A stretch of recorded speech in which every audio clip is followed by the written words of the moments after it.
What mainstream archaeology won't tell you is that beneath the sacred Temple Mount in Jerusalem lies evidence of the greatest treasure heist in human history. For nearly 1,000 years, the Vatican's secret archives have guarded forbidden knowledge about King Solomon's lost treasures. Gold, silver, and sacred artifacts worth over $200 billion in today's currency.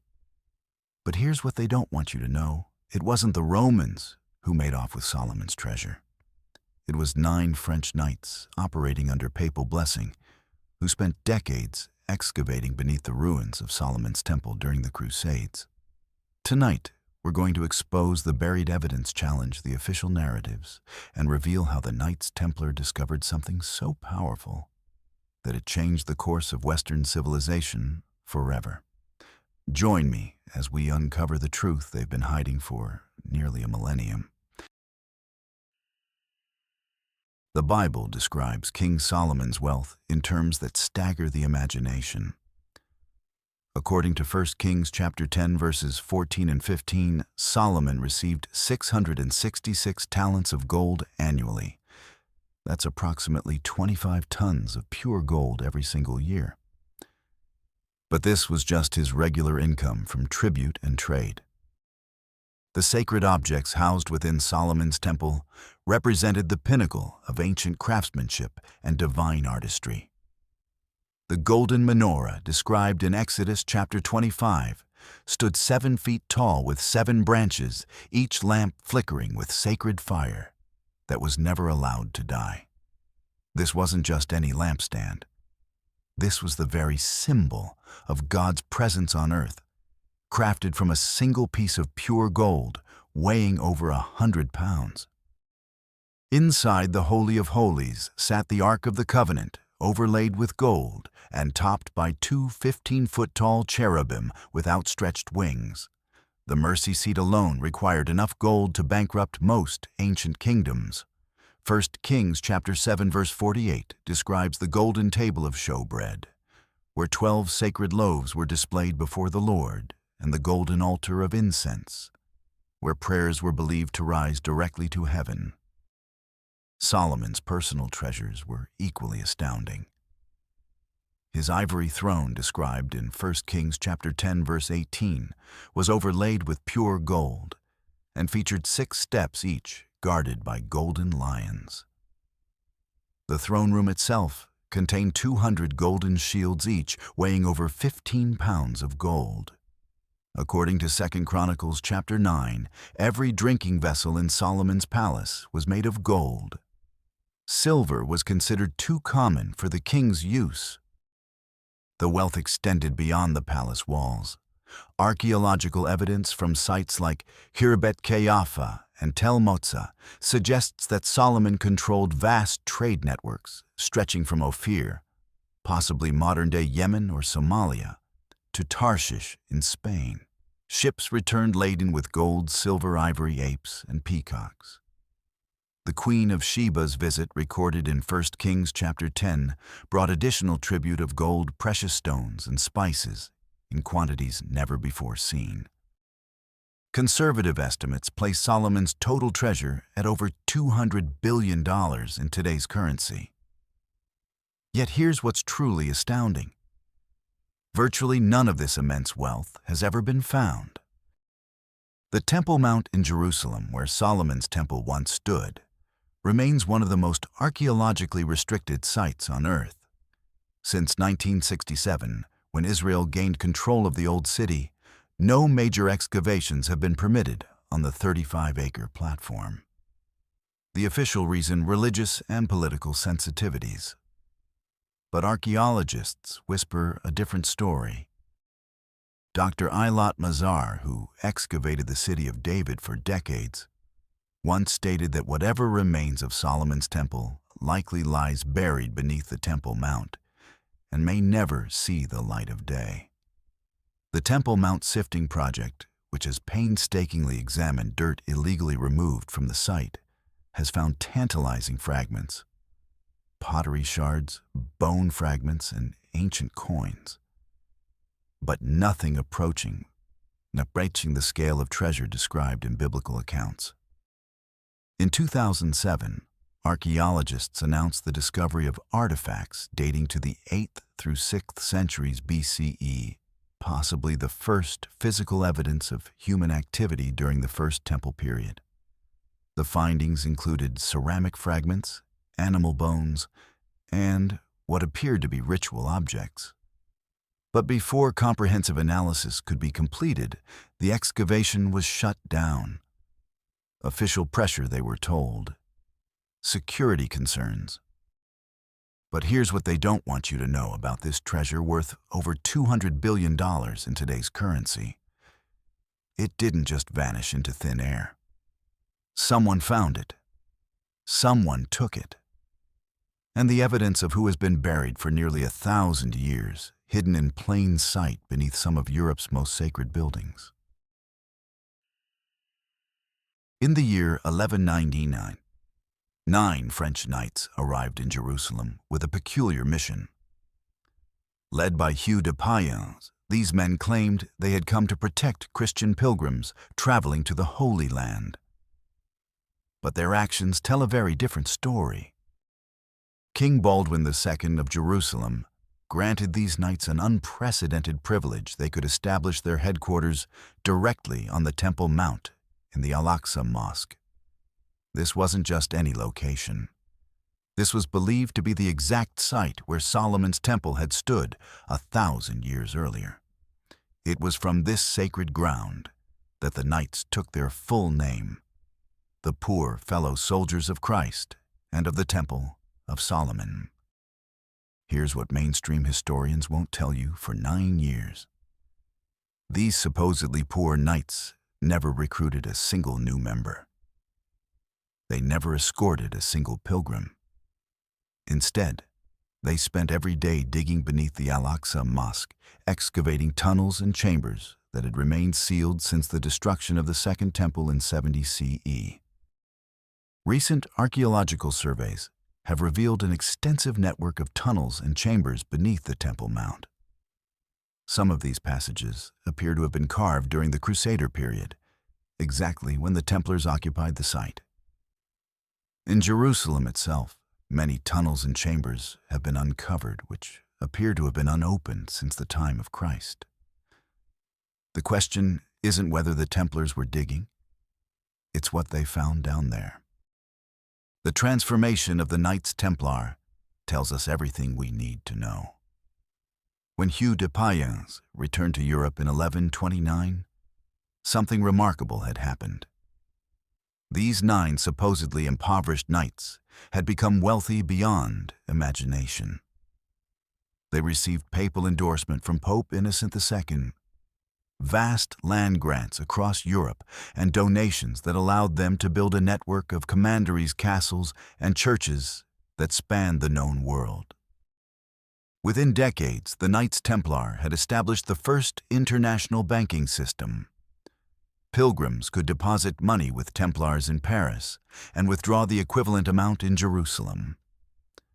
This required not just organizational skill, but enormous liquid capital that had to come from somewhere. The Templars financed kings-funded crusades and built architectural marvels that still stand today. The Temple Church in London, constructed in the late 12th century, was designed to resemble the Church of the Holy Sepulchre, but its real purpose may have been far more secretive. Beneath many Templar buildings across Europe, archaeologists have discovered elaborate underground chambers, some sealed for centuries.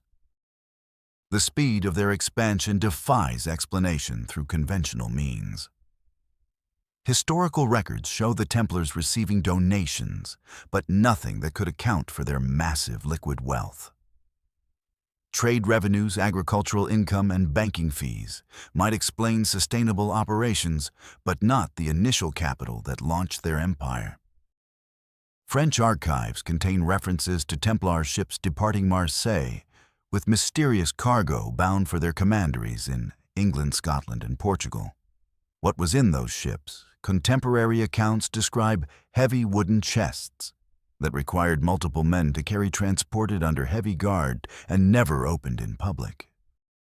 The sacred relic trade exploded during this period, with Templar churches across Europe claiming to house pieces of the true cross thorns from Christ's crown and other biblical artifacts. But their most prized possessions were never displayed publicly. The Templars spoke in hushed tones of sacred objects that could only be viewed by the highest-ranking members of their order. Using cutting-edge LiDAR technology, researchers have discovered a massive tunnel network buried beneath Acre, the Templars' final stronghold for about 100 years. These tunnels, sophisticated enough to hide entire armies, connect to what appears to be a central chamber of enormous proportions. But when authorities tried to excavate these tunnels for further study, their permits were mysteriously revoked. The official reason given was structural concerns, but local archaeologists whisper about pressure from international religious organizations.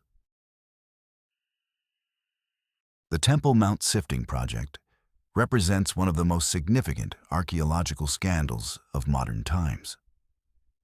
In 1999, the Islamic Waqf, which administers the Temple Mount, began construction of an underground mosque in an area known as Solomon's Stables. Using bulldozers and heavy machinery, they removed hundreds of truckloads of archaeologically rich soil and dumped it in the Kidron Valley as garbage. Dr. Gabriel Barkay, an Israeli archaeologist, described this as the greatest devastation ever inflicted on Jerusalem's archaeological heritage. For the first time in the Temple Mount's history, soil that might contain artifacts from the First and Second Temple periods was being destroyed without any archaeological supervision. Thanks to public outcry, several hundred truckloads of this material were rescued and transported to Emek Tzurim National Park for careful examination. What the Temple Mount Sifting Project has discovered over the past 2 decades is both tantalizing and troubling. Among the artifacts recovered are seal impressions bearing Hebrew names, pottery fragments from the First Temple period, and ritual objects that match biblical descriptions. In 2022, archaeologists announced the discovery of over 1,500 ivory fragments that date to the time of the First Temple. These fragments appear to be remnants of decorative plaques, possibly from furniture similar to Solomon's ivory throne described in 1 Kings. But here's what they won't tell you about these discoveries. Every time the Sifting Project finds something significant, political pressure mounts to shut down the operation. UNESCO has repeatedly criticized Israel for allowing any archaeological work connected to the Temple Mount. Jordan's King Abdullah II has strongly condemned excavation activities, and the Palestinian Authority has filed formal complaints with international bodies. Dr. Eilat Mazar, before her death in 2021, made a startling statement about her decades of excavation in Jerusalem. She claimed that certain discoveries had been suppressed due to their potential to destabilize religious and political relationships in the region. When pressed for details, she would only say that some truths are too dangerous for the world to know. As of today, there is officially no solid archaeological evidence for the existence of Solomon's Temple, according to mainstream archaeological institutions. The building is not mentioned in surviving extra-biblical accounts, save for perhaps a single fragmented ostracon that mentions a house of Yahweh without any further specification. Artifacts previously believed to prove the temple's existence, an ivory pomegranate and a 9th century BCE stone tablet, have been dismissed as forgeries or misattributed. This absence of evidence has been seized upon by biblical minimalist scholars who argue that the entire united monarchy of David and Solomon is largely mythical. They claim that Jerusalem during the 10th century BCE was little more than a small hill country settlement incapable of supporting the grand temple described in biblical texts. Yet this minimalist position faces growing challenges from recent archaeological discoveries. The Tel Motza Temple, discovered in 2012, just a few kilometers west of Jerusalem, dates to approximately 750 BCE and shares striking architectural similarities with biblical descriptions of Solomon's temple. The Khirbet Qeiyafa excavations have revealed a fortified city from the 10th century BCE with distinctly Judean cultural markers. Whatever the truth of Solomon's temple, it's likely buried beneath the Temple Mount, and it may never see the light of day. The political and religious sensitivities involved ensure that any comprehensive archaeological investigation remains impossible, but the suppression of evidence extends beyond Jerusalem itself. The official story you're about to hear has more holes than Swiss cheese, and the contradictions in mainstream archaeology's explanations are about to unravel everything they've told us about the fate of history's greatest treasure. The Arch of Titus stands today in the Roman Forum as a monument to one of history's most devastating military victories. Built shortly after 81 CE, the arch commemorates the destruction of Jerusalem and the Second Temple by Roman legions under the future Emperor Titus. The relief panels carved into its interior provide our most detailed visual record of the temple treasures being carried away in triumphal procession. The carvings show Roman soldiers bearing the golden seven-branched menorah, the table of showbread and silver trumpets through the streets of Rome. These weren't reproductions or symbolic representations. According to the Jewish historian Flavius Josephus, who witnessed the events firsthand, these were the actual sacred objects from the Holy of Holies. Josephus recorded that after the triumph, most of the temple treasures were deposited in Rome's newly constructed Temple of Peace. Built by Emperor Vespasian using wealth looted from Judea, this magnificent structure was designed to showcase Rome's dominance over the known world. Pliny the Elder called it one of the most beautiful buildings the world has ever seen. Jewish sources from the 2nd century CE confirmed that the temple treasures remained visible in Rome for over a century. Rabbi Simeon ben Yohai reportedly traveled to Rome and saw the menorah with his own eyes still displayed in the Temple of Peace. But then something extraordinary happened, something that Roman historians have never adequately explained. Around 192 CE, a great fire swept through Rome, destroying much of the city, including the Temple of Peace. The building was later rebuilt, but the temple treasures are never mentioned again in any historical source. It's as if they simply vanished from the historical record. Here's where the official story completely falls apart. Ancient Roman sources meticulously document everything they looted: gold, silver slaves, exotic animals. Roman accountants kept detailed records of tribute spoils of war and items stored in imperial treasuries. Yet after 192 CE, these priceless temple treasures worth billions in today's currency are never mentioned again. It's as if they simply vanished from history. But treasures worth billions don't just disappear unless someone deliberately erased the records. The academic establishment has constructed an elaborate theory to explain this silence.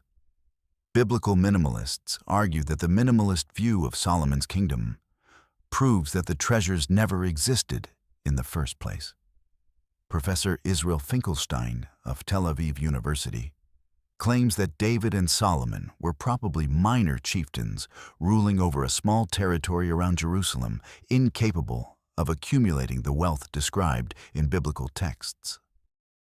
This minimalist position, however, faces serious challenges from recent archaeological evidence. The Ayin Dara temple in northern Syria, dating to the same period as Solomon's temple, shares at least 30 decorative and architectural elements with biblical descriptions. Both were built on elevated platforms with tripartite plans. Both featured porches with 2 columns, main sanctuaries, and inner holy chambers.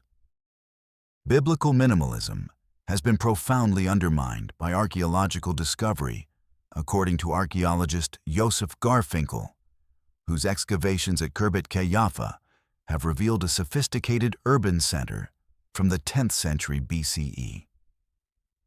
The site shows evidence of centralized planning, administrative buildings, and cultural practices consistent with biblical descriptions of Solomon's kingdom.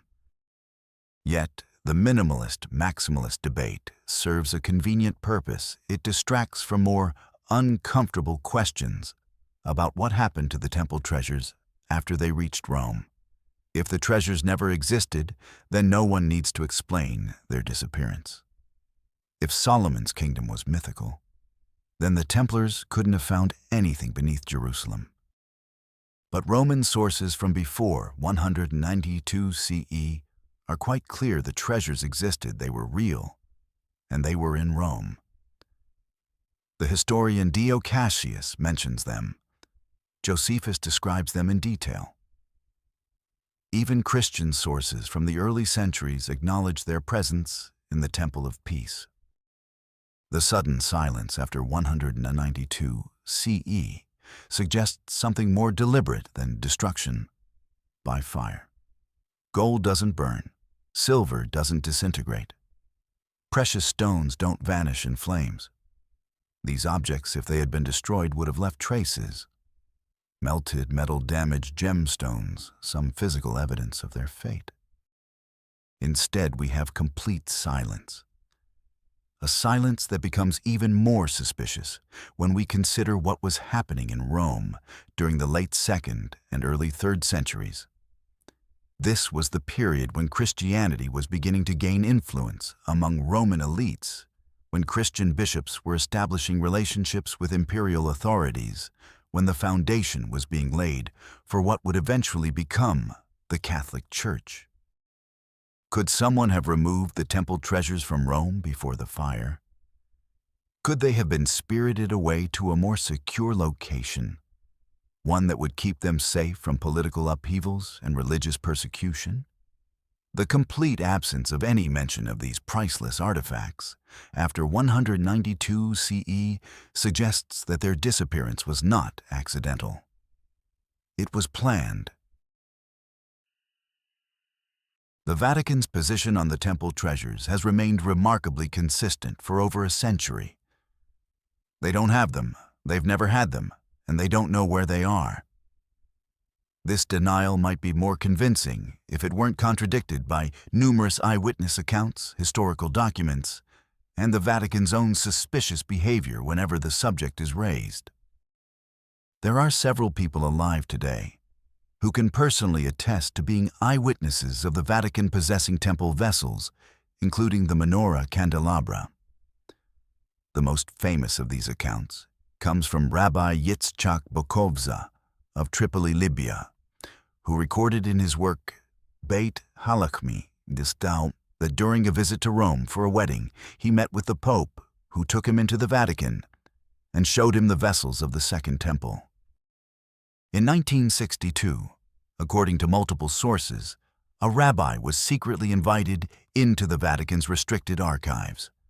What he witnessed in those underground chambers was so shocking that he spent the rest of his life trying to negotiate the return of the artifacts to the Jewish people. He claimed to have seen not just the golden menorah, but also sacred vessels, ritual objects, and scrolls that had been taken from Jerusalem nearly 2,000 years earlier. The Vatican has never denied this account. They've never confirmed it either. But here's what they can't explain. Why do they refuse to allow independent archaeological examination of their underground storage areas if they have nothing to hide? Why the secrecy? The Vatican Archives, officially known as the Vatican Secret Archives until 2019, contain over 53 miles of shelving spread across 7 floors underground. Only a tiny fraction of these documents and artifacts have ever been cataloged for public access. Church officials claim the secrecy is necessary to protect historically sensitive materials, but critics argue it's a convenient way to hide evidence of controversial acquisitions. In 2004, the Israel Antiquities Authority sent a formal team to search Vatican collections for temple artifacts. The team was given limited access to certain storage areas and found no evidence of the major temple treasures. But as one team member noted off the record, we were only allowed to see what they wanted us to see. The most sensitive materials are kept in areas that no outsider has ever accessed. The story of Rabbi Adoret provides one of the most intriguing glimpses into Vatican secrecy. According to Rabbi Mizrachi, speaking at a conference in New York, Rabbi Adoret had made contact with someone inside the Vatican who was offering to release the Menorah in exchange for $6 million. The plan was to smuggle the artifact to New York, where it would be buried in the rabbi's backyard until it could be safely transported to Israel. But when Israeli chief rabbis learned of the negotiations, they intervened, insisting that any recovered temple artifacts should go directly to Israel. Their involvement apparently frightened the Vatican contact, and the deal fell through. The mysterious Persian businessman who had put up the $6 million refused to take his money back, saying he had done what he needed to do in trying to return the Menorah to the Jewish people. Temple Church in London, built by the Knights Templar as their English headquarters, provides another piece of the puzzle. The church was deliberately designed to resemble the Church of the Holy Sepulchre in Jerusalem, but its underground chambers tell a different story. These crypts, sealed for centuries, are rumored to contain artifacts brought back from the Crusades. Rosslyn Chapel in Scotland, built by the St. Clair family with suspected Templar connections, features stone carvings that appear to depict the Temple of Solomon in remarkable detail. Some researchers claim these carvings are so accurate that they could only have been made by someone who had seen the actual temple treasures. European cathedrals from the Templar period often feature architectural elements and symbolic decorations that seem to reference temple artifacts. The prevalence of 7-branched candlesticks tables with specific proportions and architectural details matching biblical descriptions suggests that knowledge of the temple's design was preserved and transmitted through Templar networks. Modern Masonic organizations claim direct descent from the Knights Templar and maintain traditions they say preserve ancient temple secrets. While most scholars dismiss these claims as romantic fantasy, the persistence of specific architectural and ritualistic elements across centuries suggests some form of knowledge transmission. The Vatican's behavior whenever questions about temple treasures arise is telling. Rather than engaging with scholarly inquiries, church officials typically cite security concerns, religious sensitivities, or procedural complications.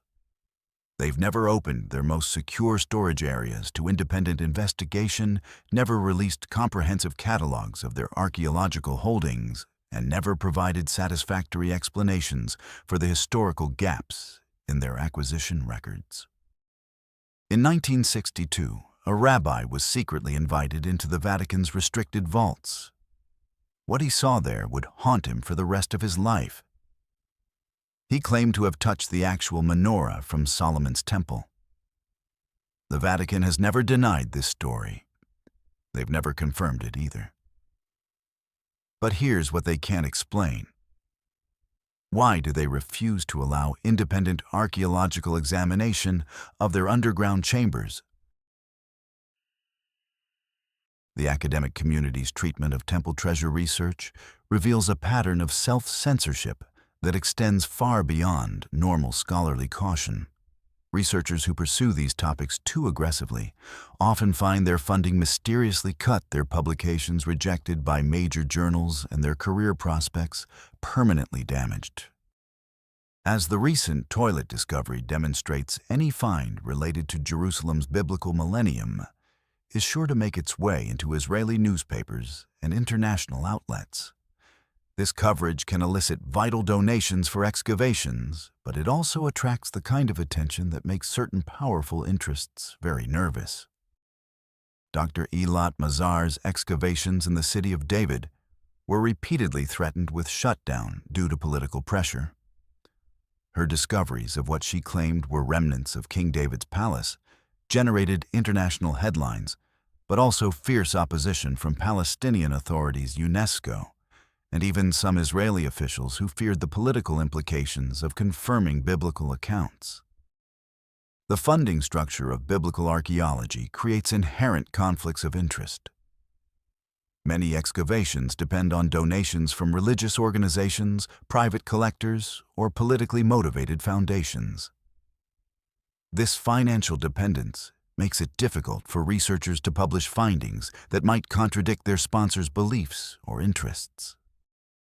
International organizations like UNESCO have repeatedly intervened in Jerusalem archaeological projects, often in ways that seem designed to prevent discoveries rather than protect them. When Israel announced plans for comprehensive ground-penetrating radar surveys of the Temple Mount in 2019, UNESCO immediately filed formal objections citing damage to Islamic cultural heritage. The radar surveys would have been completely non-invasive, using technology that can map underground structures without disturbing surface materials. The Israeli government had secured agreement from both the Palestinian Authority and the Jordanian Waqf. Even the Vatican had given preliminary approval recognizing the scientific value of the project. But within 24 hours of the planned survey, it was canceled. The official reason given was security concerns. But those involved in the project say the real reason was pressure from international religious organizations that feared what the scans might reveal. Political sensitivities around the Temple Mount create a scholarly environment where certain questions simply cannot be asked. Researchers know that suggesting the existence of significant archaeological remains beneath the platform could trigger religious conflicts, diplomatic crises, and potentially violent confrontations. The result is a conspiracy of silence that serves everyone's short-term interests, but prevents the truth from emerging. Israeli archaeologists avoid research that might inflame Palestinian sensitivities. Palestinian scholars reject findings that might validate Jewish historical claims. International academics stay away from the entire subject to protect their careers and reputations.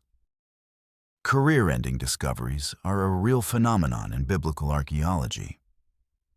Dr. James Tabor's work on Templar connections to biblical artifacts has made him persona non grata in many academic circles. Researchers who publish papers suggesting that temple treasures might still exist often find their tenure applications rejected, their conference presentations canceled, and their access to archaeological sites restricted. The peer review process for biblical archaeology publications has become increasingly political. Journals refuse to publish research that challenges established narratives about the temple's destruction or the fate of its treasures. Graduate students are actively discouraged from pursuing dissertation topics related to temple artifacts or Templar archaeology. This academic suppression serves powerful institutional interests. Religious organizations don't want researchers questioning their historical narratives or investigating their archaeological holdings. Political entities fear the destabilizing effects of discoveries that might validate competing historical claims. Cultural institutions worry about the implications of admitting that priceless artifacts might be hidden in private collections. The deeper we dig into this conspiracy, the more powerful forces emerge to shut down the investigation. Government agencies that normally support archaeological research suddenly develop budget constraints when temple-related projects are proposed. Universities that pride themselves on academic freedom quietly discourage faculty from pursuing certain research directions. International bodies that claim to protect cultural heritage actually work to prevent its discovery. But the archaeological evidence continues to mount despite the efforts to suppress it. New technologies are making it impossible to hide the truth indefinitely. Ground-penetrating radar satellite imagery and chemical analysis of soil samples are revealing evidence that challenges official narratives and raises uncomfortable questions about what lies beneath some of the world's most sacred sites. Recent archaeological discoveries have begun to crack the wall of silence that has protected the temple treasure conspiracy for nearly a millennium. Despite political pressure and academic suppression, evidence continues to emerge that validates biblical accounts and suggests that the Templars indeed found something extraordinary beneath Jerusalem. The tunnel discoveries beneath Acre represent perhaps the most significant breakthrough in Templar archaeology. Using LiDAR technology, researchers have mapped an extensive underground network that was clearly constructed during the Crusader period. These tunnels are far more sophisticated than anything needed for storage or defense. They appear to have been designed for transporting large, heavy objects in complete secrecy. The main tunnel system extends from the Templar fortress to the harbor. But side passages lead to what appears to be a massive underground chamber directly beneath the city's religious quarter. Ground-penetrating radar suggests this chamber is large enough to hold dozens of people and substantial amounts of cargo. Local records from the Ottoman period mention sealed underground rooms that were considered too dangerous to explore. R.W. Hamilton's excavations under the Al-Aqsa Mosque in the 1930s, conducted during the British Mandate period, provide crucial evidence of Templar activity beneath the Temple Mount. Hamilton's photographic archive, largely suppressed for decades, shows Byzantine mosaic floors beneath the mosque, but also reveals Crusader-era modifications to the underground chambers. Hamilton discovered that the Templars had enlarged existing cisterns and connected them through newly carved passages. Tool marks on the stone walls match techniques used in Templar constructions across Europe.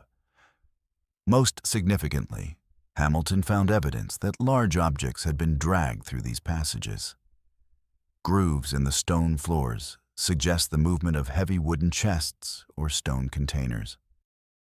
In the fall of 2022, Jerusalem archaeologists unearthed around 1,500 ivory fragments that date to the time of the First Temple.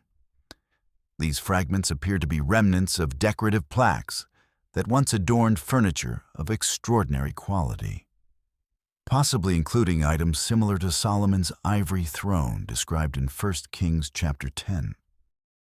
But here's what makes this discovery truly explosive.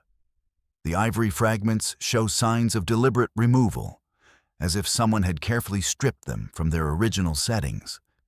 Chemical analysis reveals that the ivory was stored in a dry, protected environment for centuries before being buried.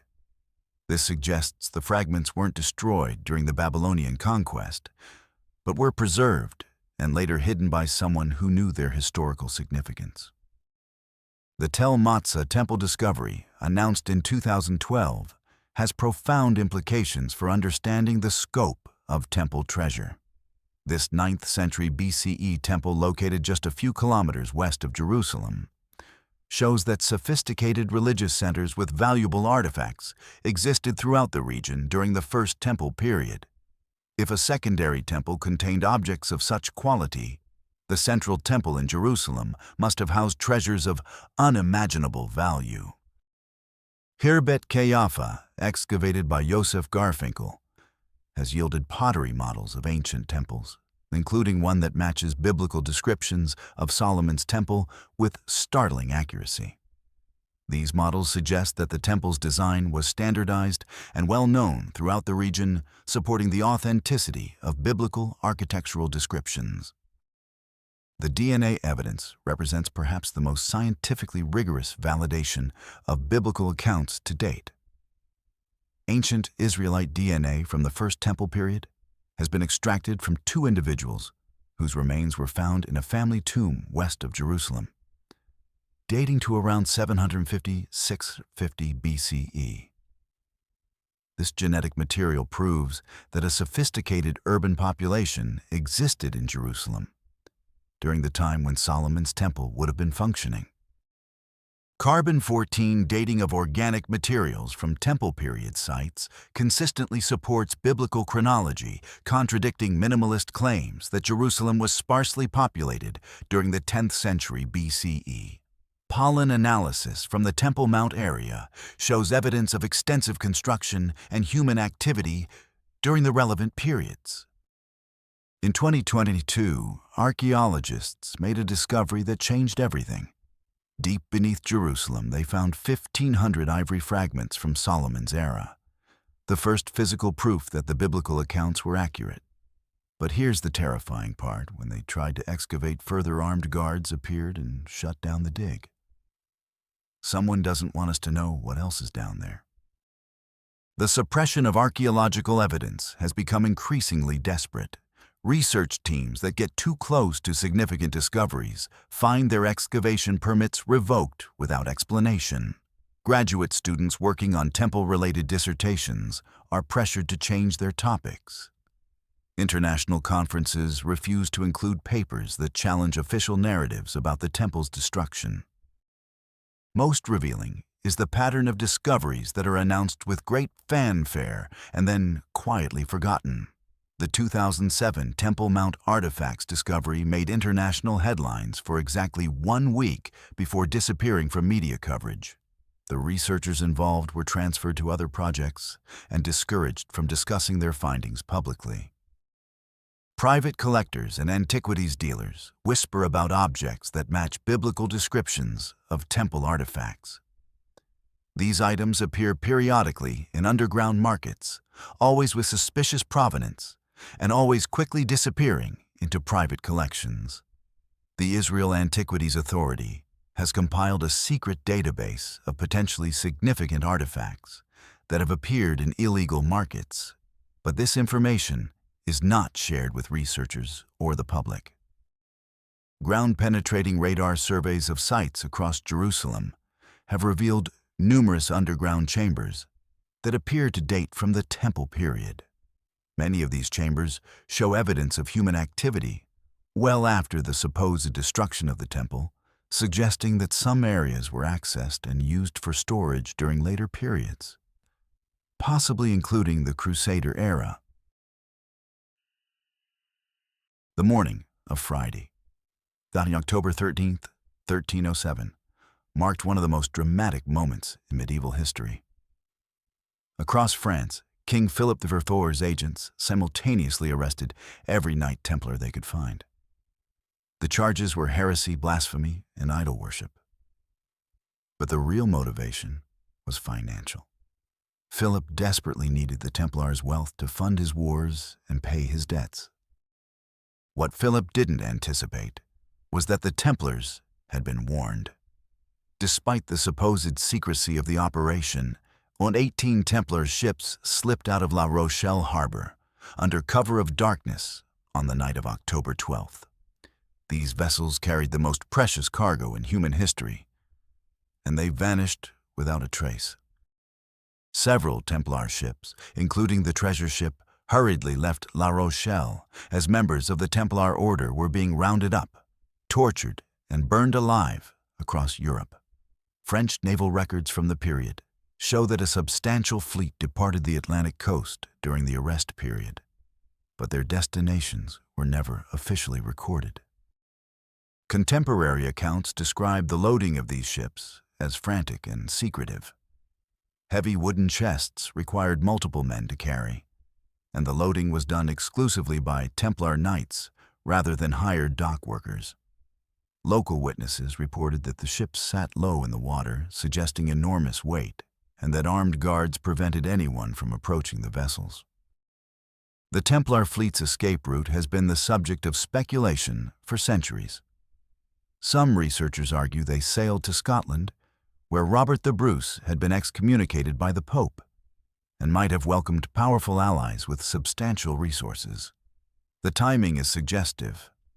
The Battle of Bannockburn in 1314 saw a mysterious cavalry charge that turned the tide against English forces, and some historians have suggested these could have been Templar knights. Scotland had another advantage: it was beyond the reach of papal authority and French political influence. The Scottish kingdom maintained its independence from both powers, making it an ideal sanctuary for fugitive Templars.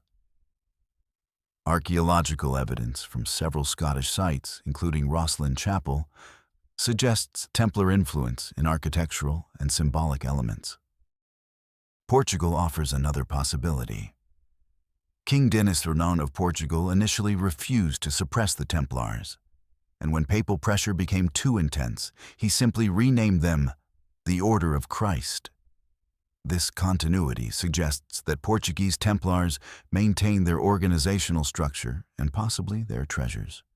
Portuguese naval expeditions of the 15th century, funded by the Order of Christ, achieved unprecedented success in exploration and colonization. The Oak Island mystery off the coast of Nova Scotia has long been associated with Templar treasure. The island's famous Money Pit shows evidence of sophisticated engineering, including wooden platforms, metal fragments, and flood tunnels designed to protect whatever lies buried below. Radiocarbon dating of wooden materials from the pit suggests construction in the 14th century, exactly when Templar refugees would have been seeking secure hiding places.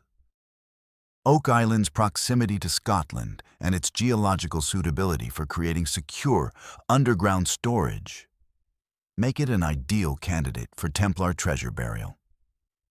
Recent ground-penetrating radar surveys have revealed what appears to be a large chamber deep beneath the island, but excavation attempts have been repeatedly frustrated by flooding and cave-ins. Modern Templar successor organizations maintain traditions they claim preserve knowledge of the 1307 escape. The sovereign military order of the Temple of Jerusalem, the Order of Christ in Portugal, and various Masonic lodges all assert connections to the original Templars.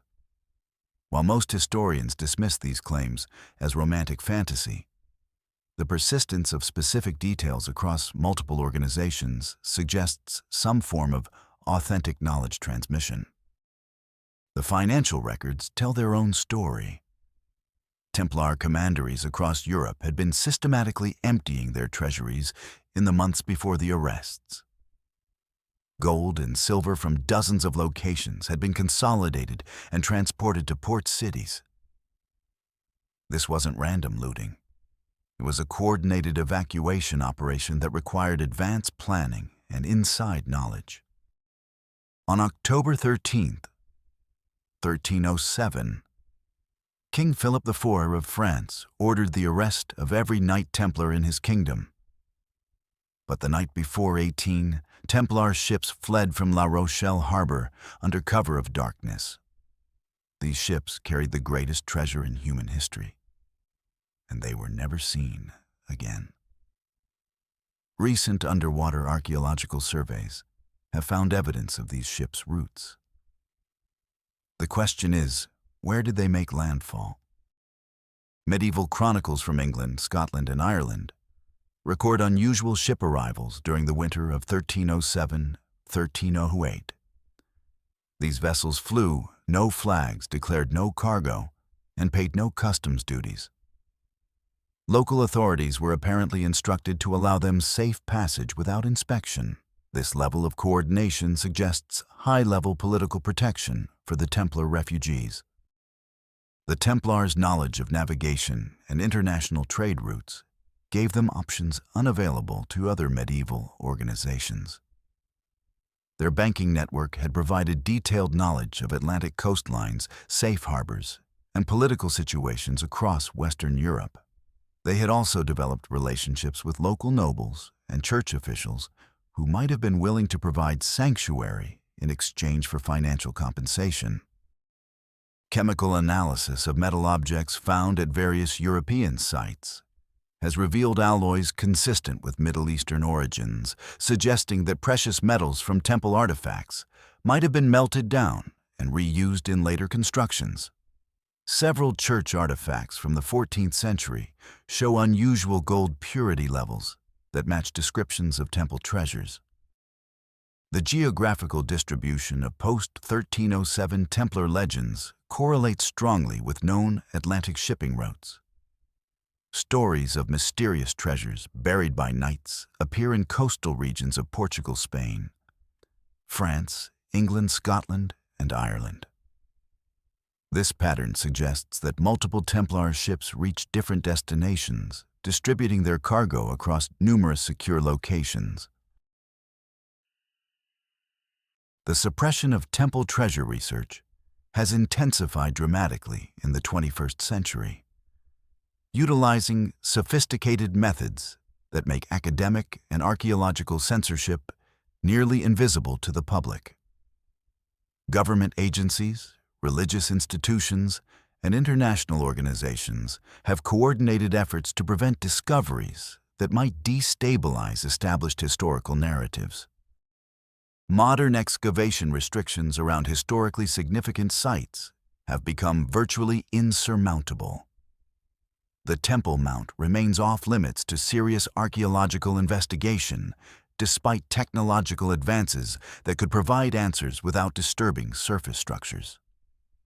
Ground-penetrating radar, electromagnetic imaging, and other non-invasive techniques could map every chamber and passage beneath the platform. But political pressure prevents their deployment. King Abdullah II of Jordan strongly condemned Israeli actions against worshippers at Al-Aqsa Mosque, specifically citing archaeological activities that might threaten the Islamic character of the holy site. This condemnation came in response to completely non-invasive surveys that would have caused no physical damage to existing structures. The vehemence of the opposition suggests that certain parties are terrified of what such surveys might reveal. UNESCO's intervention in Temple Mount archaeology has consistently favored suppression over discovery. The organization routinely files objections to Israeli archaeological projects regardless of their scientific merit or non-invasive nature. UNESCO's stated concern for preserving Islamic heritage doesn't explain why they oppose research techniques that would add to historical knowledge without causing any damage. International pressure to halt investigations extends far beyond Jerusalem. When researchers in France began using ground-penetrating radar to survey former Templar commanderies, local authorities suddenly discovered zoning restrictions that prevented the work. Similar projects in England, Scotland, and Portugal have faced bureaucratic obstacles that appear designed to prevent discovery rather than protect archaeological sites. Private collector networks have become increasingly sophisticated at acquiring and hiding potentially significant artifacts. Wealthy individuals and institutions compete for objects that might be connected to temple treasures, often removing them from scholarly access permanently. The international antiquities market provides convenient laundering mechanisms for artifacts of suspicious provenance. Technology that could solve these mysteries is being systematically suppressed or restricted. Advanced imaging systems that could map underground chambers across vast areas are classified as military technology and unavailable to civilian researchers. Satellite imaging that could identify underground structures is limited by international agreements that protect sensitive sites from surveillance. The Vatican's refusal to allow comprehensive archaeological examination of its collections has become more absolute over time. While the Church has opened some archives to historical research, its archaeological holdings remain essentially off-limits to outside investigation. Requests for examination of specific artifacts are denied without explanation, and researchers who persist too aggressively find their access to other Vatican resources permanently revoked. Recent attempts to access Vatican vaults have been met with increasingly creative bureaucratic obstacles. Security concerns, conservation requirements, and procedural complications are cited as reasons for denial. But the underlying message is clear: certain collections are not open to scientific investigation under any circumstances. Legal mechanisms have been developed to prevent disclosure of archaeological discoveries that might be politically or religiously sensitive. Many excavation permits now include clauses requiring government approval before publication of findings. Researchers who violate these agreements face criminal prosecution and professional blacklisting. Academic journals have implemented peer review processes that effectively censor research challenging established narratives about temple treasures or Templar activities. Papers suggesting that significant artifacts might still exist are routinely rejected as speculative or lacking sufficient evidence, regardless of their scientific rigor. The financial pressure on researchers has intensified dramatically. Funding agencies increasingly require that proposed research avoid controversial topics that might generate negative publicity. Universities discourage faculty from pursuing research directions that might jeopardize institutional relationships with donors or government agencies. Graduate students are being systematically steered away from temple-related research topics. Dissertation advisors warn that such research is career suicide and that students pursuing these topics will face difficulties securing academic positions. The result is a generation of scholars who avoid these questions, entirely ensuring that official narratives remain unchallenged.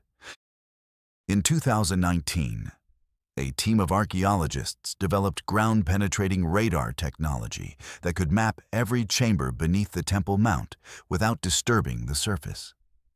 The Israeli government approved the project. The Palestinian Authority agreed. The Vatican gave its blessing. But 24 hours before the scan was scheduled to begin, it was mysteriously canceled. The official reason security concerns. The real reason they're terrified of what we might find. Corporate interests have also entered the suppression effort. Technology companies that develop archaeological imaging systems face pressure to restrict access to their most advanced capabilities. Insurance companies refuse to cover excavations that might lead to politically sensitive discoveries. Legal firms specializing in cultural property law actively discourage research that might result in repatriation claims. The coordination of these suppression efforts suggests a level of organization that extends across national and institutional boundaries. When research projects are canceled simultaneously in multiple countries, when funding is withdrawn from related projects across different continents, when academic publications refuse papers on similar topics worldwide. The pattern suggests centralized coordination rather than independent decisions. Intelligence agencies have taken increasingly active roles in monitoring archaeological research. Researchers working on temple-related topics report suspicious surveillance, mysterious break-ins at their offices, and computer hacking attempts targeting their data. While these incidents are rarely reported publicly, the academic community is aware that certain research directions attract unwanted official attention. The emergence of private security firms specializing in archaeological site protection provides another mechanism for controlling access to sensitive locations. These companies, often with unclear funding sources, establish perimeters around historically significant sites and restrict access, even by credentialed researchers. After decades of research, hundreds of suppressed documents and testimonies from insiders who risked their lives to speak out the evidence points to a conclusion so staggering that it explains why powerful forces have worked for nearly a millennium to keep it hidden. The Knights Templar didn't just find Solomon's treasure beneath Jerusalem. They discovered something far more dangerous than gold or precious artifacts. They found knowledge that could topple governments, destroy religious institutions, and rewrite human history. The pattern of suppressed evidence connects threads that span continents and centuries. Financial records show the Templars' sudden wealth appearing exactly when their excavations beneath the Temple Mount were most intensive. Archaeological evidence proves that sophisticated treasure storage and transport systems existed precisely when and where the Templars operated.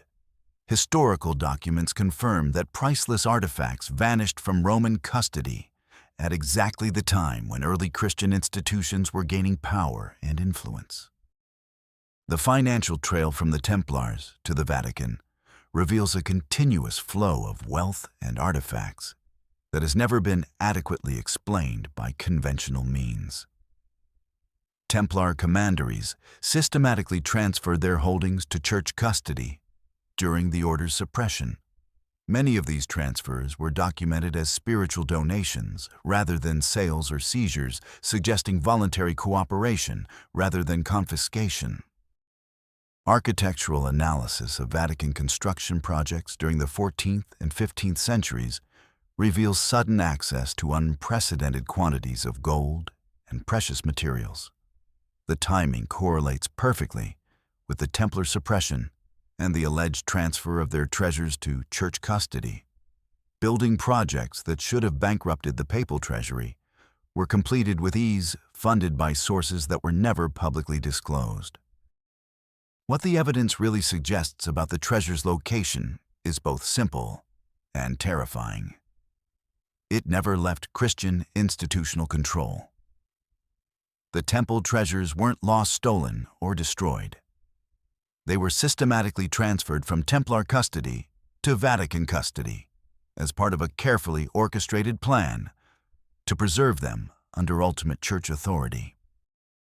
The alternative historical timeline that emerges from this evidence challenges everything we've been taught about the relationship between Judaism, Christianity, and temporal power. If the Vatican has possessed the actual artifacts from Solomon's temple for 7 centuries, then the Church's claims to spiritual authority gain a dimension of physical validation that would be unprecedented in religious history.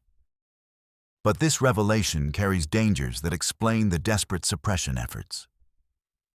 If the temple treasures exist and are in Vatican custody, then Jewish claims for their return become legally and morally undeniable. The political implications in the Middle East would be explosive, potentially destabilizing the entire region.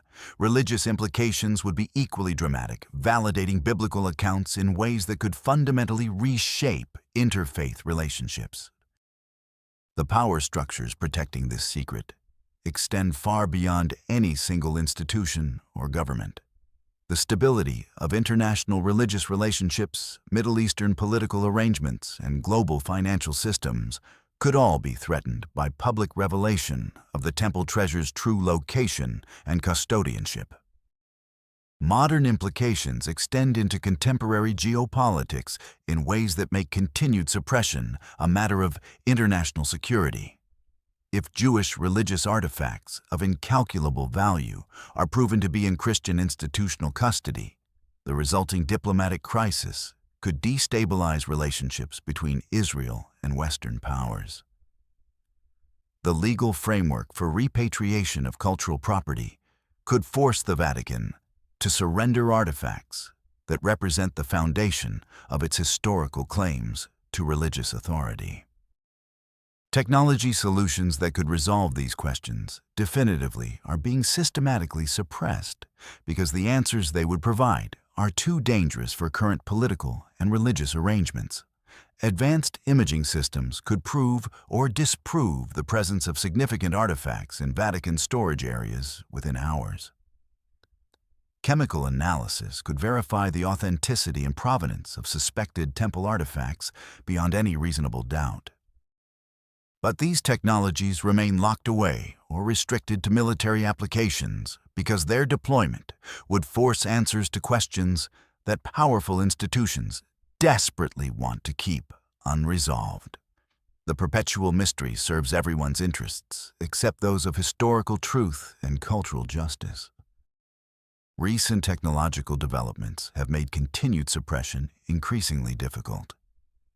Satellite imaging, computer-enhanced archaeological analysis, and international databases of cultural artifacts are making it harder to hide evidence of significant discoveries. The Internet has enabled researchers to share information and coordinate investigations across institutional and national boundaries in ways that traditional censorship mechanisms cannot control. The emergence of cryptocurrency and blockchain technologies provides new methods for funding research that cannot be easily traced or terminated by traditional financial pressure. Crowdfunding platforms allow researchers to raise money for investigations. that institutional funding sources refuse to support.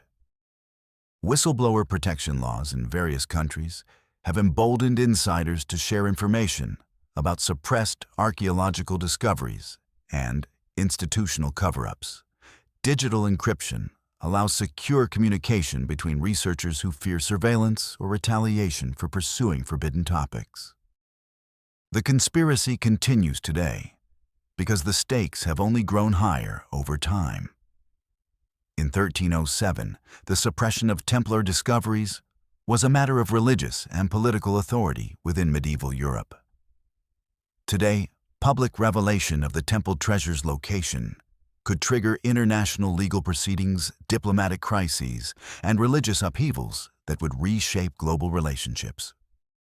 After decades of research, hundreds of suppressed documents and testimonies from insiders who risked their lives to speak out, we now know the truth. The Knights Templar didn't just find Solomon's treasure. They found something far more dangerous. Knowledge that could topple governments, destroy religious institutions, and rewrite human history. And that knowledge is still out there, still being protected, still being hidden from humanity. The evidence points to a conclusion that explains why the most powerful institutions on Earth have coordinated their efforts to prevent its discovery. The temple treasures exist, they are in institutional custody, and their revelation would trigger consequences that current power structures consider unacceptable. But suppression requires constant vigilance and increasingly sophisticated methods. Each new generation of researchers brings fresh perspectives and technological capabilities that make continued concealment more difficult. The truth has a way of emerging, despite the best efforts to contain it. What you can do to demand transparency starts with asking the right questions. Why won't the Vatican allow independent archaeological examination of its collections? Why are non-invasive surveys of the Temple Mount prohibited when they could answer historical questions without causing any damage? Why do research projects investigating temple treasures consistently face bureaucratic obstacles and funding difficulties? Supporting independent research means contributing to crowd-funded archaeological projects, sharing information about suppressed discoveries, and demanding that academic institutions maintain true intellectual freedom. Contacting elected representatives about cultural property laws and international archaeological agreements can create political pressure for greater transparency. The digital age provides tools for coordination and information sharing that didn't exist when this conspiracy began. Researchers can now collaborate across continents, share data instantaneously, and preserve information in ways that make permanent suppression nearly impossible. The truth, they fear, is not just about ancient treasures or medieval conspiracies. It's about the power to control historical narratives, to determine which questions can be asked and which must remain forbidden. It's about the right of humanity to know its own history regardless of the political and religious consequences. The conspiracy to hide Solomon's treasure is ultimately a conspiracy against knowledge itself, against the principle that truth should be accessible to all people, regardless of their institutional affiliations or political usefulness.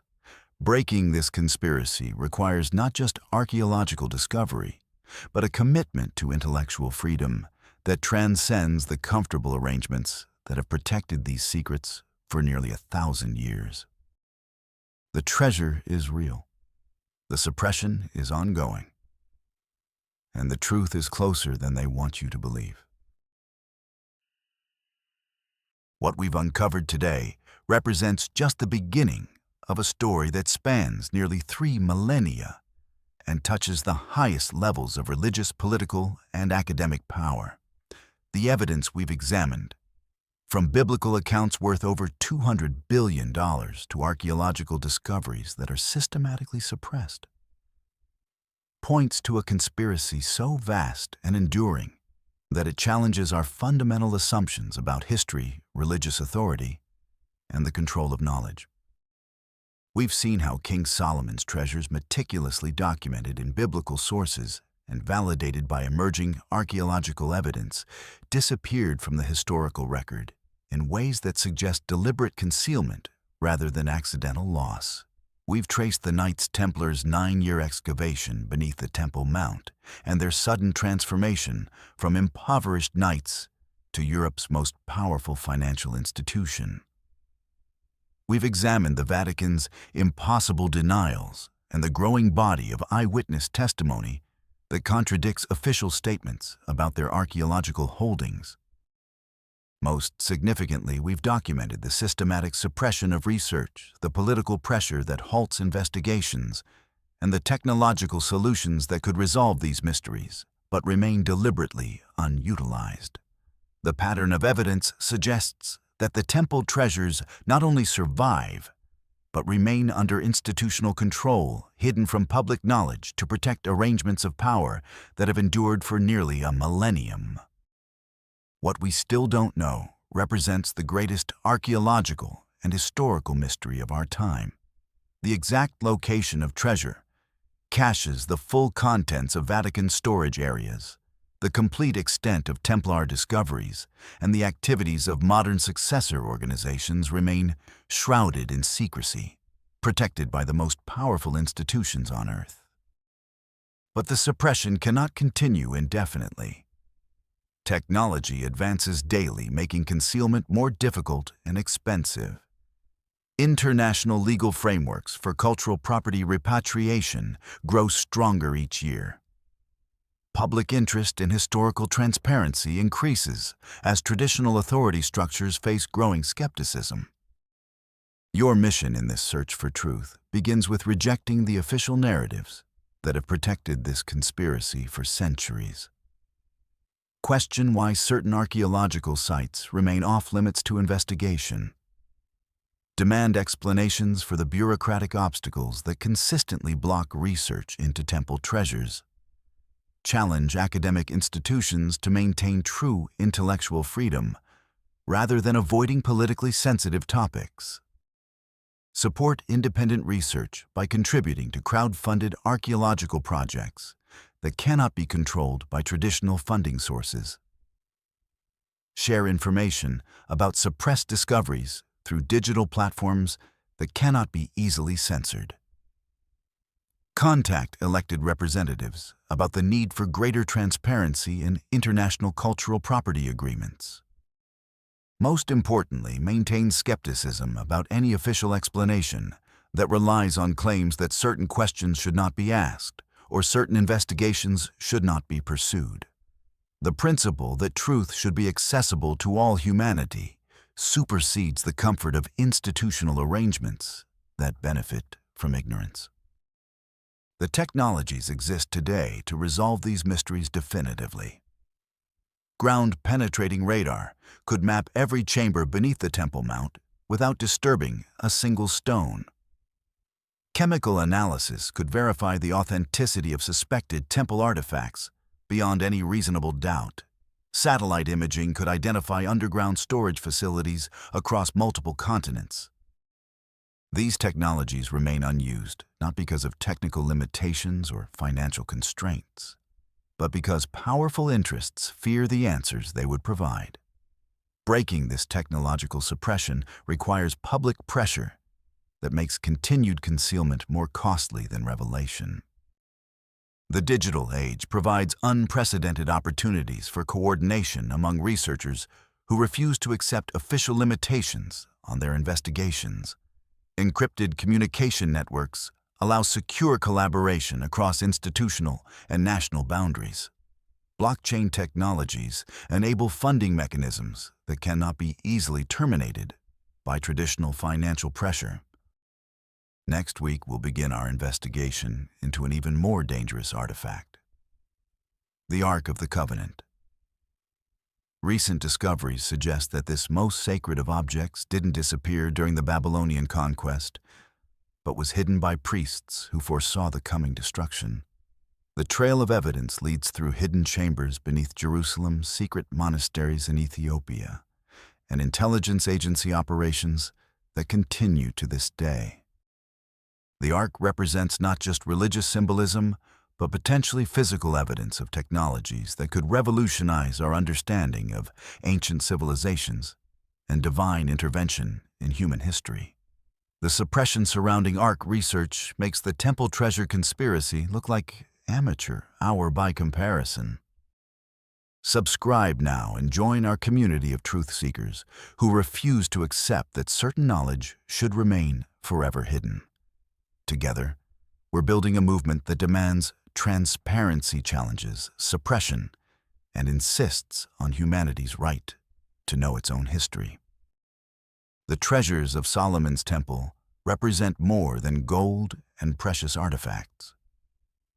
They represent the principle that truth belongs to all people, not just to institutions with the power to conceal it.